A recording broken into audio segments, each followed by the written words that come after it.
Quonset Hut. Thank you so much for coming out on this luxury day.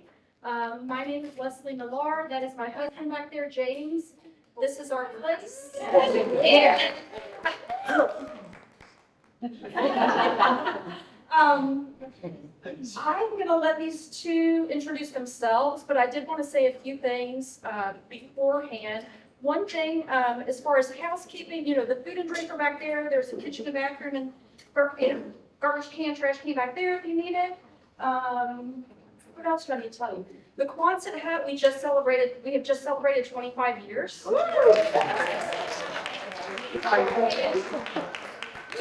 And so we've also just decided, now that our children are all out of the house, that we're gonna get a little more serious and do a little bit more stuff. We've been having shows and poetry readings and political fundraisers and things for all of that time.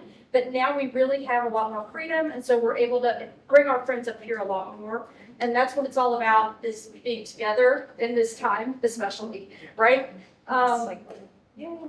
We do have, please join our mailing list. We also do have an updated website that James and I have spent a lot of time on, because when we started this, everything was analog. And so we were digging in the attic through boxes of pictures to scan, to put on the website. So please check it out. I think it turned out really nice. And if you have pictures from things that you've been to, I would love if you would send it to me, and we'll put it up on the website too. So as far as Valerie, obviously we're here because of Rosalie's show. Rosalie and Valerie are both very old friends of mine, and we have watched our children grow up together. I mean, that's not the only reason that we know each other, but yeah, so we're kind of, getting free. Or let's maybe next year. Maybe next year. Waiting to assure everybody. I know. Sorry, Josephine. Valerie, we were talking to Valerie I also want to direct you. Valerie has a show over at Wheel House right now that's extremely beautiful. So I hope that you will make the time to get over there. So we were talking about, how did we first know each other, or how did we first meet? We really don't know. I mean, we've known each other probably 25 years. And I remember the two things I most remember from Valerie's art practice were, and I don't know which one came first. Valerie had done an installation at the Speed in the Tapestry Room, the Presence exhibition, that was very striking and very memorable. And then there was a show that Valerie had on our East Market Street, and we were just talking. Valerie reminded me, Sisyphus is the piece. Yeah. There is this little video, so you don't really even recognize it's there. It was kind of like, not eye level, but like waist level. Yeah. And you put out your hand and cup your hand, and the video plays in your hand. And I will never forget that. I will never forget that. Such a great piece. Rosalie, and all of us kind of find ourselves in a similar situation in life. And part of that is dealing with, I hate that phrase, contending with our family's possessions. And so, we're right now, I'm watching the obituary, love reading the obituaries, and I always see my parents, friends, and, that generation passing. So Rosalie had done a series, I don't know, 5 or 10 years ago? Yeah. 5. Not even that long ago, but, coming into all of these family heirlooms and trying to figure out, what do I do with this stuff? And we all have to do it. Unless, some of us have parents who are extremely responsible, or mostly we don't. And Rosalie started scanning or photographing. It was like, wow, Rosalie's doing it, these are incredible. So I have a piece of Valerie's work. I need to get another one. But that's when I started to get a couple of pieces from Rosalie. So anyway, these are my two dear friends. I cannot wait to hear what they have to say, and I have asked them to introduce themselves. James and I are here. If you need anything, please, don't hesitate. And Chris had also asked if you do want to get up and leave, if you will go around that way. Okay, so we don't get the baby. So don't walk into the camera. Okay, I'm gonna model good behavior. Okay. So we get people coming down on this bus carriage.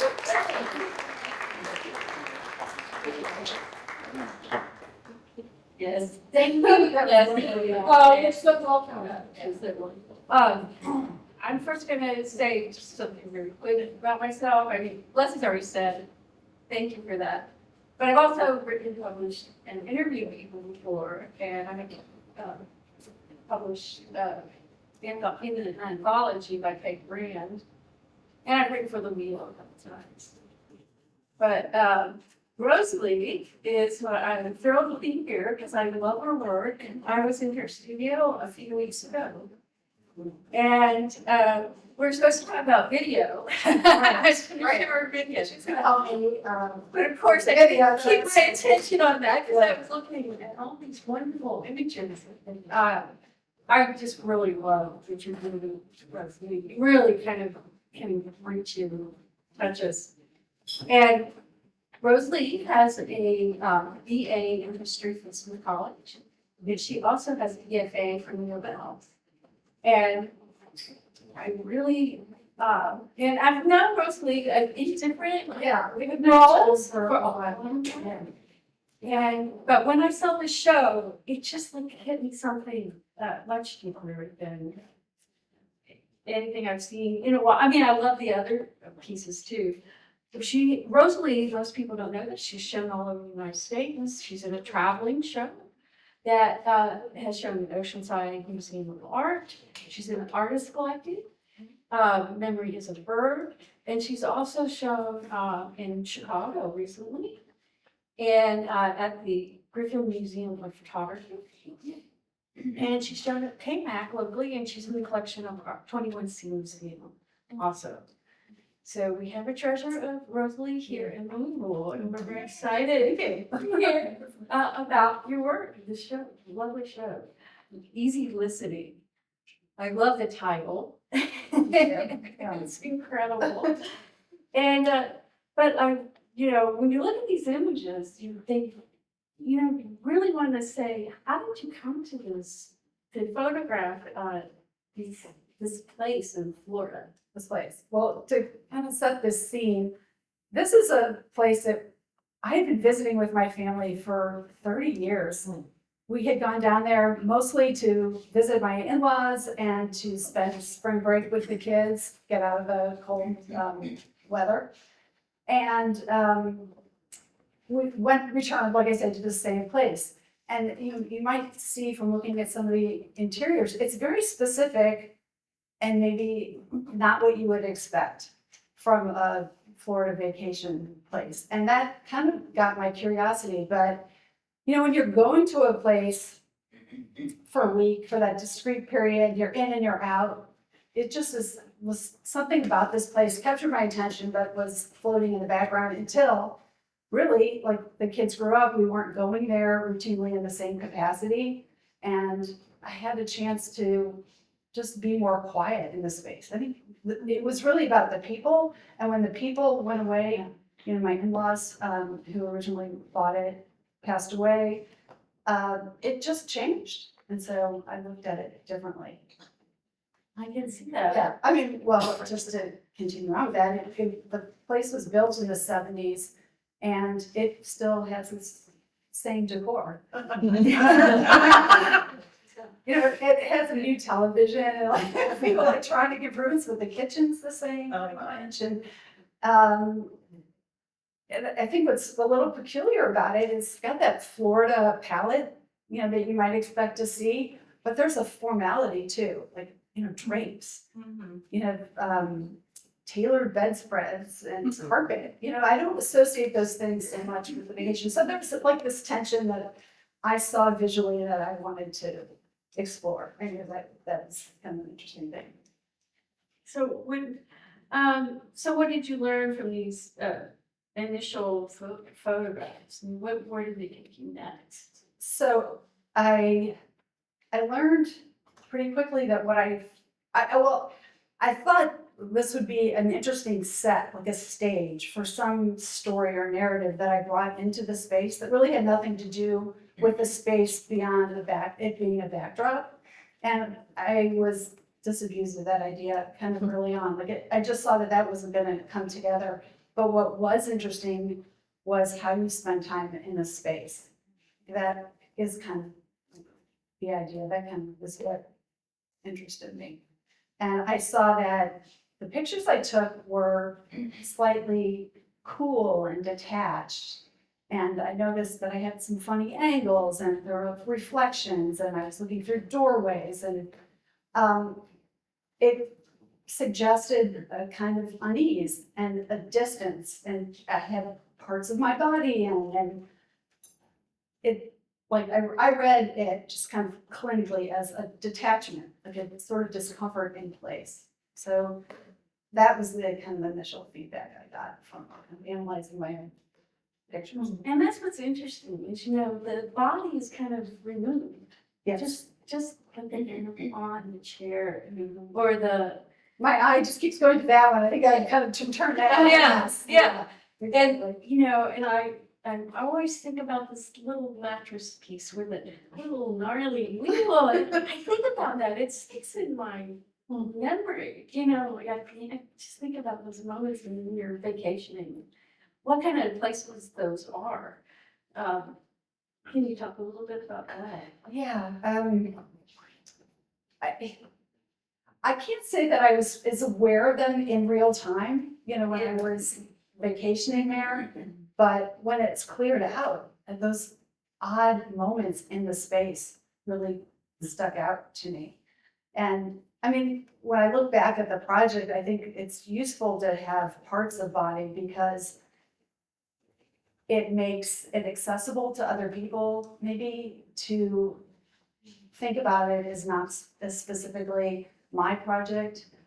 Florida, like what I'm trying to capture here, it's Florida, its origin is a specific place, but what I'm trying to do could be any place somebody goes and visits. You examine your relationship to that space and how you spend that space. Well, that makes, when,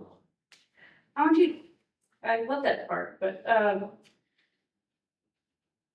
so when did it shift? I mean, like when you talk about going to different places, you learned as a history major, you learned a little more about the place, but it also, you wanted to kind of broaden the context. I did.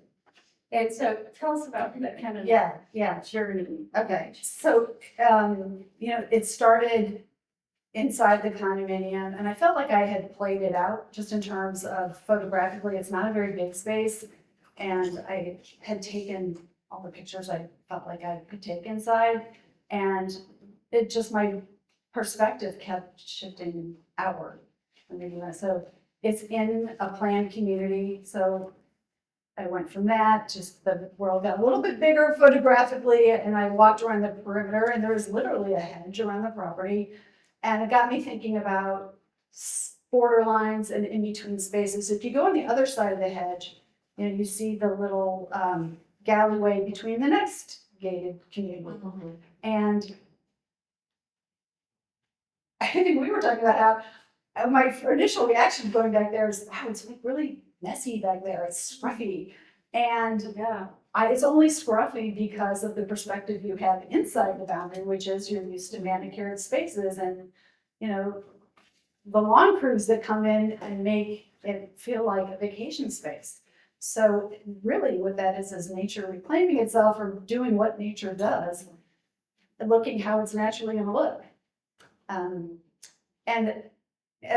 on top of that, you do see the human side of the other side of the hedge where these aren't the spaces that people are looking at regularly. So they're not as well maintained. There are broken fences. I saw some exposed wire things coming out and a little bit of trash. So, there's that human component too. And I was thinking about, well, we pay attention to what we can see. We pay less attention to what we can't see. And these spaces are designed to hold your attention inside, but also just to be easeful and relaxing and predictable.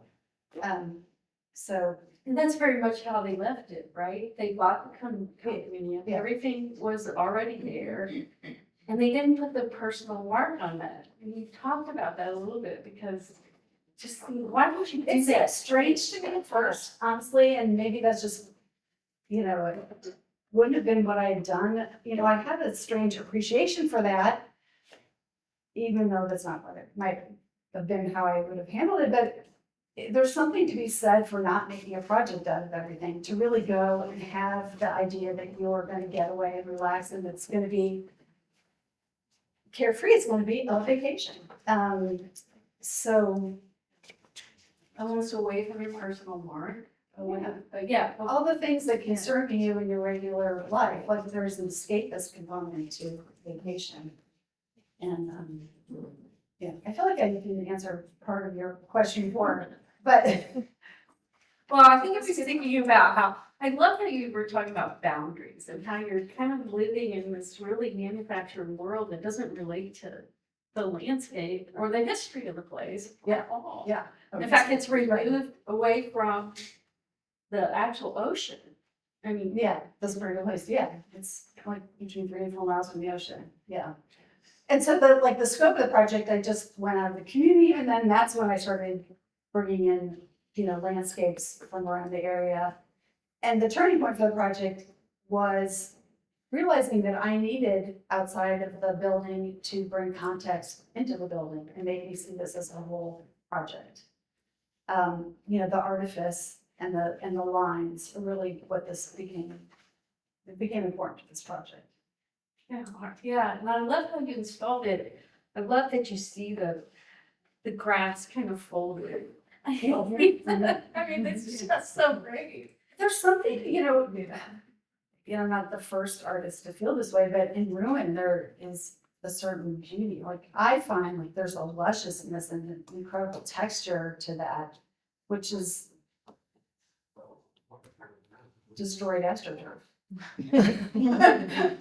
But it has its own strange appeal, I think. It really does, and that's how I love how you situated it in the context, the interiors and the kind of the man-made juxtaposed against the found kind of exterior, really kind of, you really kind of gave us the whole picture of the experience of being in Florida in nowhere. I mean, you know what I mean? Yeah.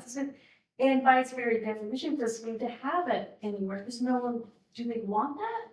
Or they just want like the map of the map of the map. They don't really want the real place. Yeah. They don't know what the real place is. And I think there's something about creating a fantasy in a vacation type of destination. Yeah. That was interesting. I think Valerie's background is in architecture. Yeah. And the architecture is kind of a bugaboo for me because it's so much of it is very faux. Like there are superficial references to place, but they're slapdash. They're not really integrated into the architecture, and it's like this creation of the idea of, maybe it's harking back to the original Naples, or it's like. Or things like even that. Spanish influences where, there would be a stone, like, arch, but they just drive it and make an arch. So it all becomes so vague. Yeah. But that is what kind of draws people in a way, doesn't it? Just It like is. that fantasy that we're in Spain or like the ocean, Yeah, it's intriguing. And tell us about, you did a little research back to where, it has a Louisville connection. Yeah, I was really surprised. And kind of part of learning about this in a deeper way was, after all these years, it's kind of embarrassing that I didn't know very much about the place. But I think that just speaks to That's what interesting. this whole, Yeah. the idea of getting away and escapism is. There's not that kind of investment in place. There's a remove and a detachment. So the person that they consider the founder of Louisville, or founder of Naples, was a Louisvillian. And people have been there, but there's a big pier going out to the ocean. He had the pier installed and had the first hotel there. And he's the publisher of the CJ. So that was, but you didn't know that. I didn't know that. Yeah, and that's not why, the family bought it.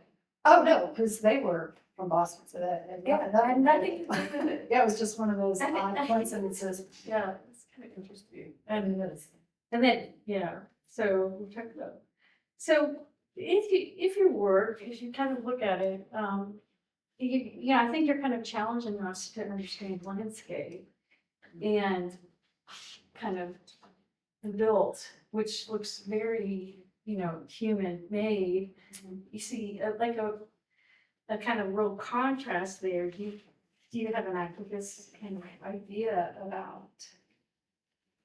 That is an interesting question because I've, maybe a quiet activism. And I say that because that was not a part of this project at all when I started. It was just really, and I made, I think the first photographs that are in this exhibition were made in 2022. And I really sat on it for a while because I tried to figure out, what it all meant to me.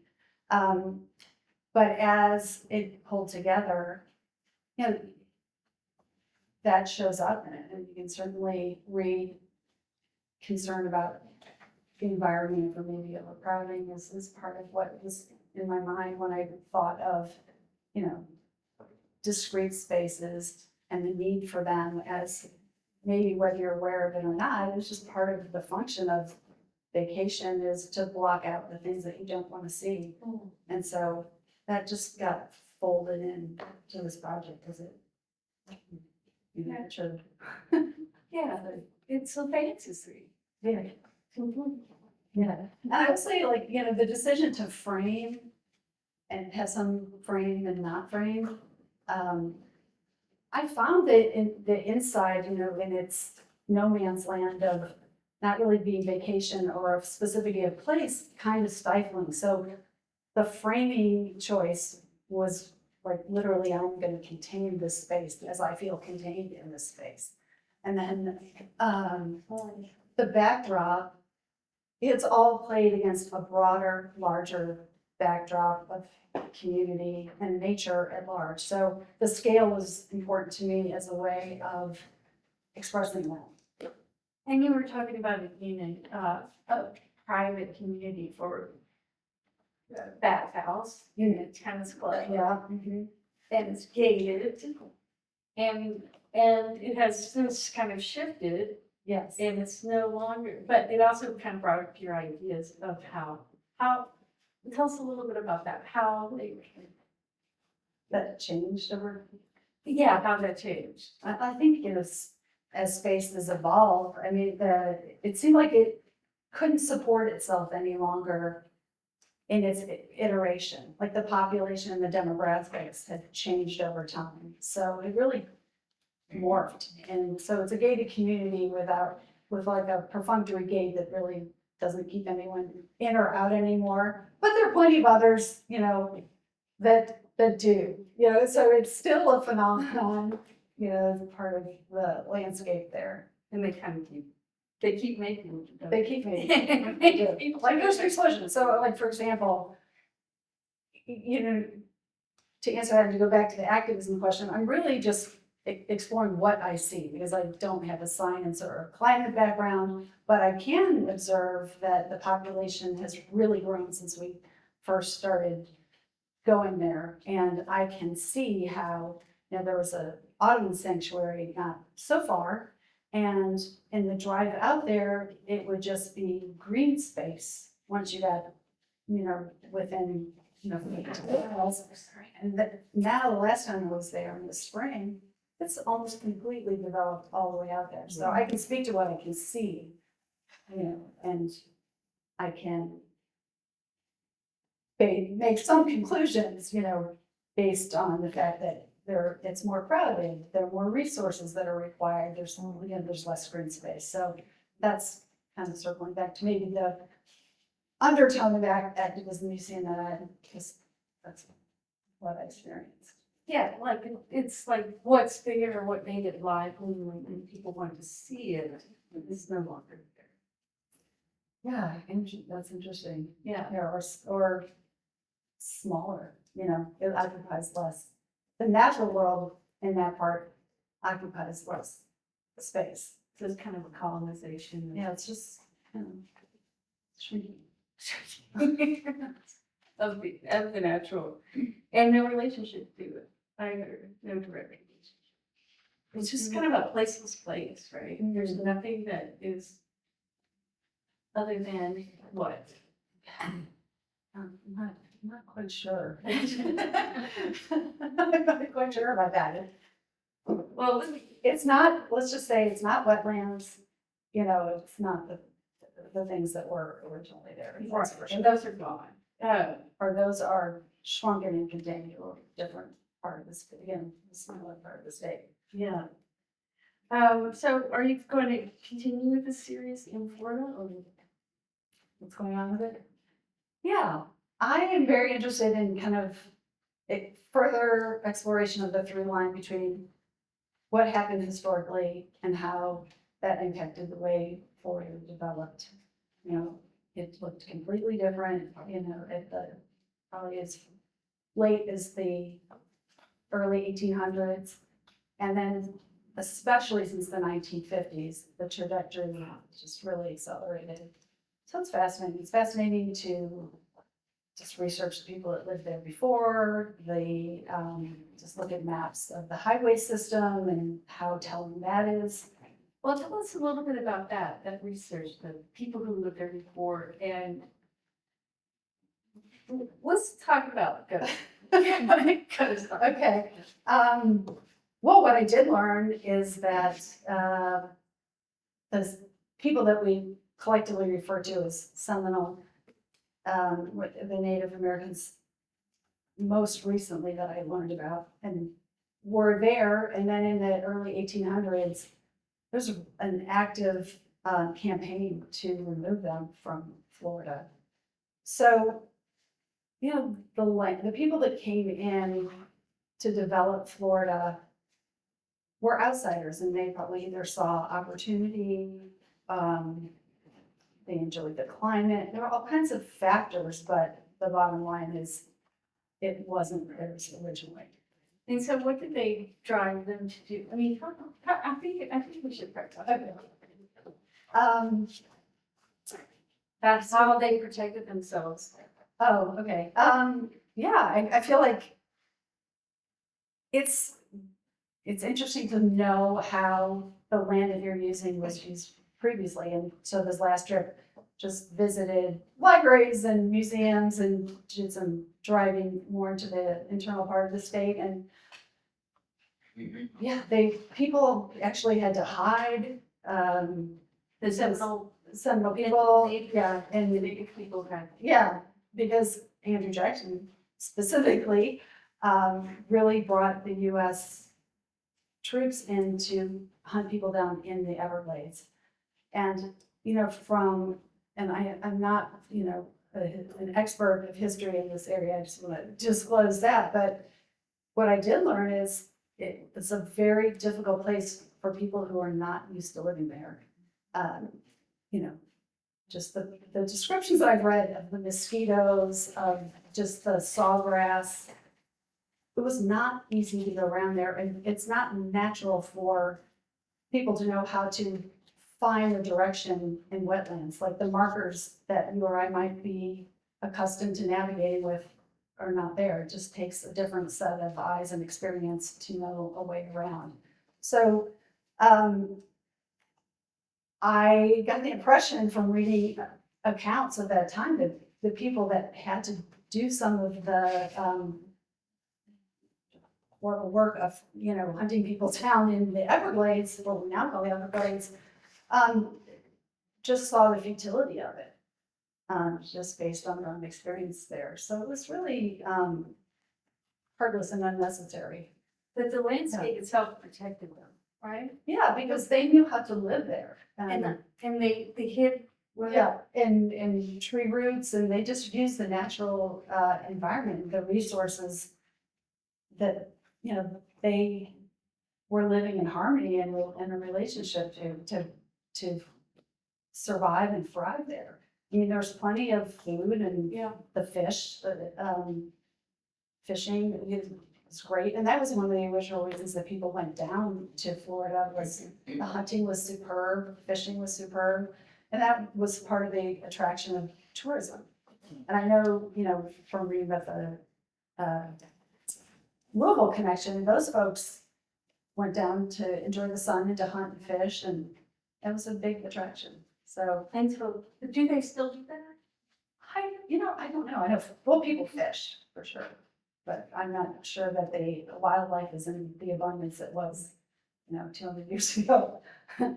Yeah, so kind of, I don't know, kind of makes that relationship to the land kind of meaningless then. And then therefore we, I don't know, almost have the nowhere. Well, I don't know. I think if nothing else, it brings a humility to understand what comes before. And maybe that's what I can offer is just maybe understanding that history was there. And people who have inhabit other parts of the country, there are different legacies there that are parallel. So I really love this series. I want to go back inside to the easy list, to the Live Life tableau. I love how you kind of staged the object and the unseen, unknowable figures. Is this similar to that, or is it? I wouldn't have thought that there were similarities, honestly, but there are takeaways from the still life that come into this project. Right. So my last project, it had a lot of the obvious signals of a still life, like it had, as Leslie was saying, kind of the dark background, the shallow depth of field, the, specific dramatic lighting, but very composed, traditional still lifes have dinnerscapes or, special objects. So I do see these are a discrete period of time, as you can see from I've talked about the capsule element, but also thematically, the genre talks about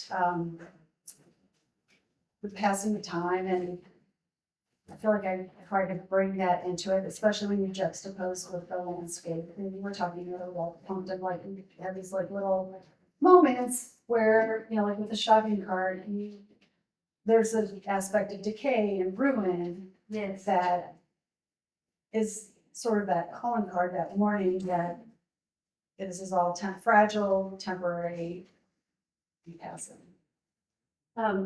Very much, I see that. So, so what other artists or traditions kind of perform your approach? I'm a big fan of Alejandro Cardenas' Suburbia Mexicana. Yeah. I don't know if anybody's familiar with that work, but I think the parallel is that he made that work from his experience of living in Mexico. He chronicles the changes in the landscape, the housing burst of often very, very inexpensive houses that just come on the scene in a landscape that don't necessarily relate well to the land. Yeah. But I find it meaningful in that it's not just a documentation of what he's seeing, but he tries to, and I think does very well, brings in larger systems and themes behind what he sees to make it meaningful. And so that inspires me. So in the relationship to that, with those, they have broad suburbs and kind of a rocky around relate to nothing. Well, there's you can see the damage, you can see the fragility of the ecosystem in his work. Yeah. And so there are all these signals that are pointing to And other I things see going some on. parallels in what you're doing, for sure. Yeah, I think just, and I do, as I said, it's very organically evolved that way, but not, to be a documentation of space, but an idea that happens in the space. Yeah, right. And I think that's what's really interesting. Everyone doesn't have it, right? Or your relationship. Yeah. So, the, I don't want to get this too. So one thing. I think it suits me really well. Working digitally, so I have kind of two main ways of working. One in which I use it for this work, digital photography.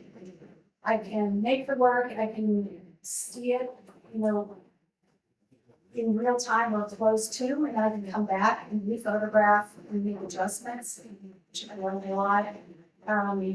I love the fact that you can start your basis in something that is real, but you add your perspective, and it colors the way what you're showing.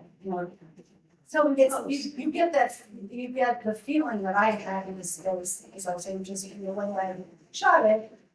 So there's a combination of the real thing and then the intention of the film, so even it's not conscious that can see you get. So I like that.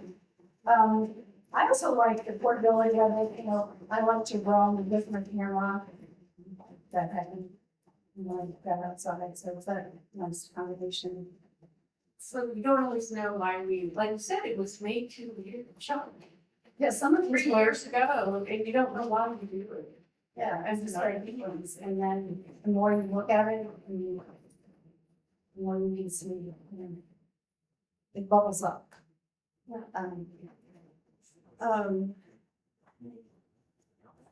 So, I think, when we were talking about situating in art history, it feels like the early kind of still lives. And you mentioned another artist too, that you were thinking of when you were. Contemporary or Yeah, contemporary. contemporary? I can tell you some people I Okay, admire. great. Let's do that. I really enjoy Carolyn George and her Knit Club book.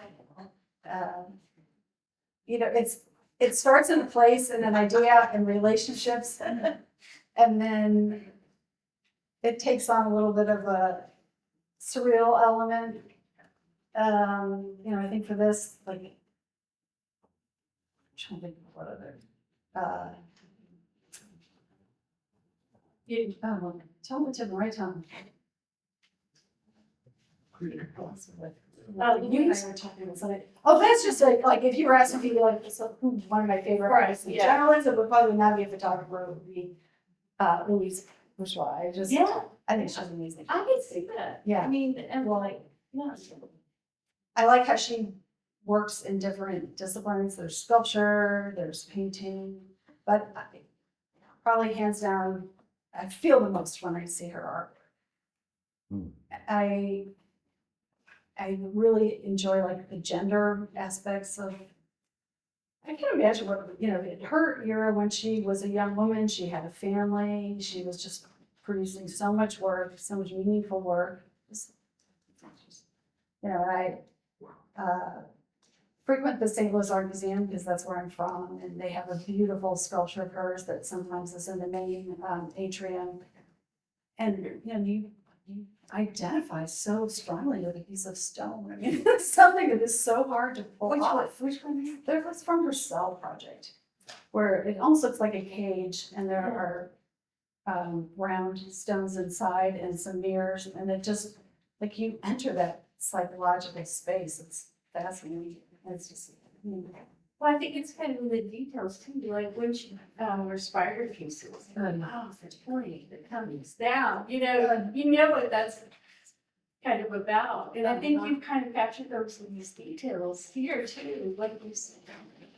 like the space. One of my favorite is the flowers, the fake flowers. Oh, you mean in, Yeah. yeah, Yeah. okay. With that piece. I mean, I really love that piece because it's like the figures living the lives hidden. And it's, you know, it's not real, but it seems to kind of give us a sense that it is. And that gives us comfort. So I would think about like how, you know, and bourgeois pieces are not comfortable. That little Bernardi, it's not comfortable. There's not a lot of comfort here in a place that's supposed to give you comfort and respect, right? Yeah, there's not. There's not, Yeah, and I like and I that. don't need comfort, you know, when I like, especially when I look at artwork, that's not what interests me so much, I have to say, from just as a, maybe as a viewer, and so much as a maker too. Yeah, and it doesn't. Yeah, I mean, we went at one point, we went to Hudson, New York, to the historic home. It's one of the Hudson River Valley painters, Olana. We learned the term permanent botanicals. You don't call them fake flowers, guys. Botanicals. Doesn't that sound so much nicer? It does, but it sounds like a profound. Oh, it's a joke. Yeah, it's a joke. Permanent botanicals. That's good. Well, I don't want to intrude, but shall we? Yes, okay. You drink so very. Yes, right, be married. As I was hearing this storm come in, I was remembering sitting here with Matthew when, I mean, it's a beautiful place to watch fronts come through. We were up here installing a show and it started hailing. And it was totally spectacular, but I have been remiss in not thanking Matthew because all of these shows, and especially this show, would not have been possible without Matthew Bradley.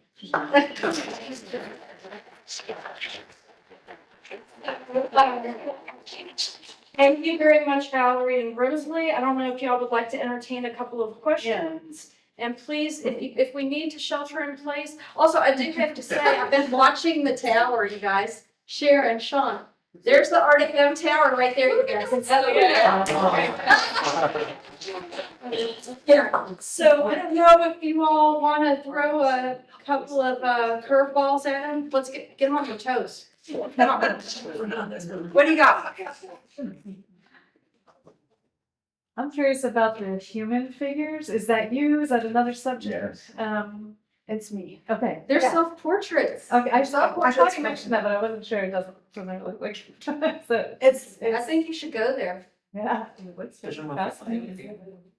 Yeah, I mean, they did, What but are they not so much doing anymore. while you're doing all that? Well, this last time, yeah, it's kind of fun. So, I mean, literally, there's a sliding glass door between Chris's office when he's down there and whatever I'm doing in the rest of the space. So, So you're working, not Should vacation? we single out Chris? I guess you're both. That's working, Chris. yeah. right. So, yeah, Not vacation. yeah. But I did go, you know, by myself when I realized like that I wanted to turn this into a project. And I like just the solitude and being able to move around the space without, you know, consideration of interrupting somebody else. And also just, you see more clearly when there aren't a lot of other people's things brought in for the week, you know. Yeah. So it's kind of a fun way.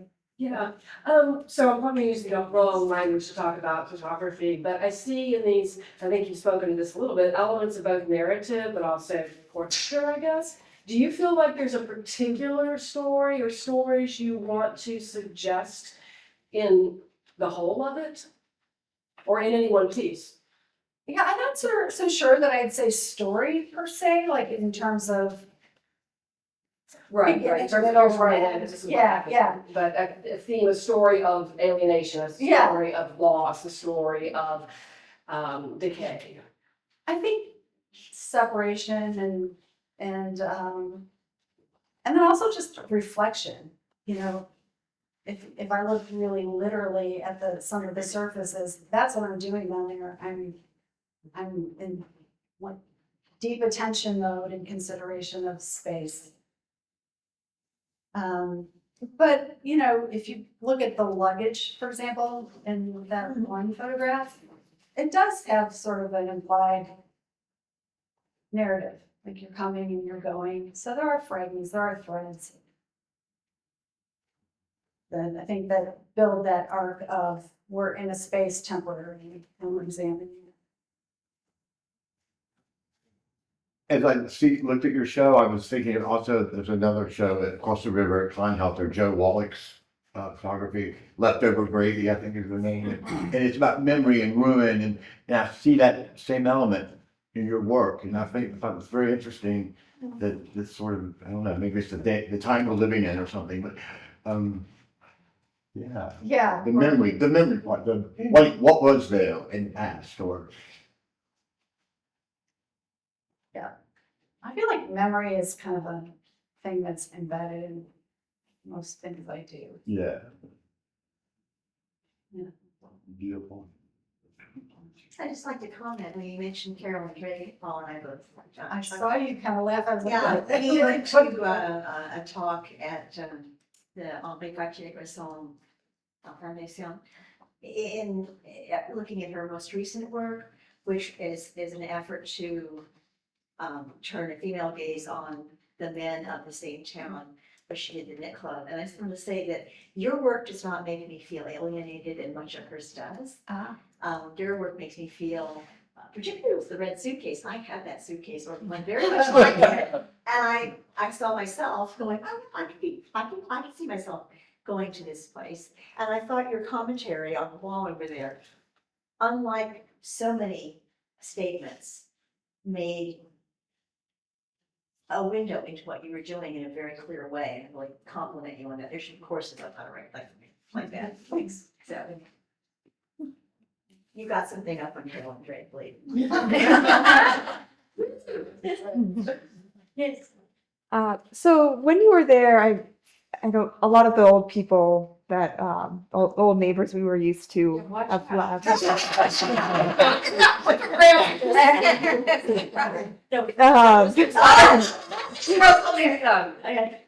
Have gone, and then their children or families have moved in. Have people there commented on how Naples has changed, or are they just sort of living through it and not paying attention? Or could you even pick up on that? Honestly, I could not pick up on that because I suspect, my suspicion is that they are experiencing place in the same way I have, or I did when you all were little. And they're, I mean, with little kids running around, you're so in the moment. And yeah, and also just, yeah, at the pool, when I might see them, it's not like casual conversation too. So I don't know. Sure. So actually, I have to ask this. Well, there are a couple questions I could ask, but one that I'm curious how you would answer this. You know, when we go on vacation with the idea of being able to relax and tune out and consciously kind of cut off critical thought, and you know, I guess my question is, can an artist really take a vacation? You know, and what does that mean? You know, what does it mean to be an artist and to tune out? When you sleep, maybe. Not even then. I do think there's the observational part of being an artist. It is hard to turn that off. Yeah, you're just saying things, and I think if you're sensitive and you have a proclivity to kind of wonder and be curious about it, that's hard. I do feel like this place has forever changed for me. That, you know, the experience of going down there will not be the same because I made that foray and that commitment to learn more, and it's just that will always exist alongside the pool. So, Do you take your camera wherever you go? no, I'm not always with it, you know, at every moment. But you mean when I'm in Florida? Or when you relax? When I relax. just yeah. Not necessarily. I can put the camera down. I'm gonna turn the tables on Chris. How do you feel about being a subject of this show? Well, I mean, Fortunately, those pictures didn't make it into the final cut. That's, I guess my arm is it. You are in there. Oh, I would say it a little differently. Probably my most important contribution is constraint. And so I'll ask a question in return. If I'd helped you get that shopping cart out of the canal, how would the show be different? There was a moment when I'm like, I saw the shopping cart. I really want to take it out. Because, you know, in addition to the photography, I really am drawn to the objects at the end of the day. I'm like, how could I bring the real thing into this in some way? But the embankment was pretty damn steep and just, I can be impulsive like that, like, oh, this would be a good idea. What did you also want to pull those things out, or do you want Those would be a tone. I mean, I think that's what engages us, right? Those, like you said, the objects. Yeah, I tend to come back with a lot of seashells that I did spray paint, the same color as the drapes. So, yeah, you know, who knows what's gonna happen next. Anyway. Well, you all, wait, Sharon, oh, wait, sorry. Just one more. Keep going. Just a comment, but you're talking about decay and this kind of thing, but I don't see that at all. And what is interesting to me is that it all seems so well preserved, and you really feel the human touch there, that there's been humans here very recently, even with the flowers, but then there's no humans there at all. And that's just a really interesting kind of tension for me. I almost feel like I've walked into, I don't know if there was an episode of The Prisoner, if you all ever saw that. The whole town is perfectly preserved and everything is just right, and but there's no people there at all, and it's the most just unsettling feeling. Yeah, and that's really what I'm getting from this this exhibit. It's really just very interesting, like psychological. And I think it was born out of feeling unsettled, so. Ezra, were you gonna say something? Oh, yeah, I have a question. Oh, good. One of the things that's really captivating about the artwork for me is that each individual artwork evokes some sort of decay, entropy, inside, outside, but if you display it in a way where they become these groups that are themselves like hold-ons with the same evoking vibe, for lack of a better word, it becomes more intense. So that as you get into kind of the center of the room, you're really met with this whole of like inside, outside, even like the flowers, like the living dead. We get all rattle off all the things that this makes us feel. And I was just wondering if that kind of intensity as you get to kind of consider the entire space as one composition, if that was something that you intended, because I feel like that's a really powerful thing is to consider the word one way or the other, like going from the language to the macro or the other way, or even one root. Yeah, all those things. And then like, and then and feeling, having an immersive quality is something that I really respond to when I see work. And it just like allows you to feel that you're there. I feel like so. Well, this was a great space to show this work. I mean, even as you stand in the center, the frames themselves, you know, cliche become a window, but then we're forced with a window to our own environment, our ecology. And it becomes really easy to kind of blend the two if you want, as you consider the artwork. I think you did a really Witness the decay of our town. did a really extraordinary job. Thank you. Yeah. Wonderful work. Thank you.